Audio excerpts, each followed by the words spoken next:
Mais à cause de ce que j'ai vécu pendant mon enfance, j'ai développé un complexe. Je me demandais pourquoi Dieu m'avait créé comme cela. J'aurais aimé être quelqu'un d'autre, être normal et avoir une seule couleur de peau.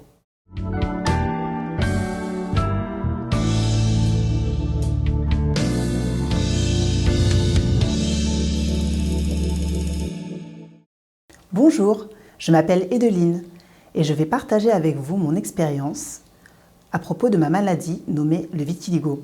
Le vitiligo est une maladie de la peau où la peau se dépigmente. Cela peut toucher notamment les mains, les pieds, les genoux, les coudes, mais également le visage. En ce qui me concerne, sur certaines parties de mon corps, je suis blanche.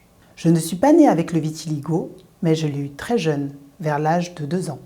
Au sein de ma famille, j'ai toujours été acceptée telle que j'étais. Ma famille est unie et soudée. Et je me souviens encore que durant mon enfance et ma jeunesse, ma mère m'a amenée dans différents hôpitaux, consulter plusieurs dermatologues pour trouver des soins et des conseils. Mais, à ce jour, en France, il n'existe pas de traitement qui soigne vraiment la maladie, car j'ai essayé beaucoup de traitements sans succès. À la maison, j'étais protégée et aimée.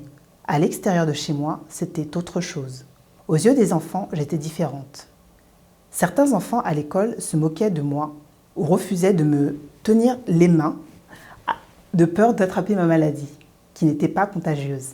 Il était très difficile pour moi de supporter ces moqueries qui m'ont profondément troublée et affectée. Cependant, j'avais aussi des amis à l'école qui m'ont acceptée telle que j'étais. J'ai grandi, je suis adulte maintenant. Les gens que je côtoie me respectent, j'ai des amis. Parfois, des enfants ou des adultes m'interrogent à propos de ma maladie et je leur réponds aimablement.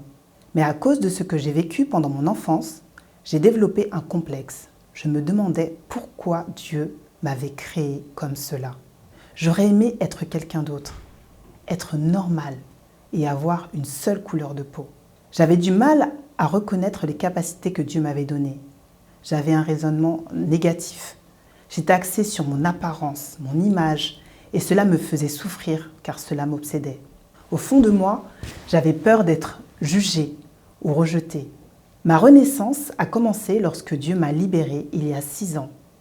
Il a permis que je m'accepte enfin, que j'accepte mon histoire. Et je voudrais remercier Dieu parce qu'il m'a appris à m'aimer tel que je suis. Nous vivons dans un monde où l'apparence et la beauté, ainsi que le culte du corps, sont primordiaux.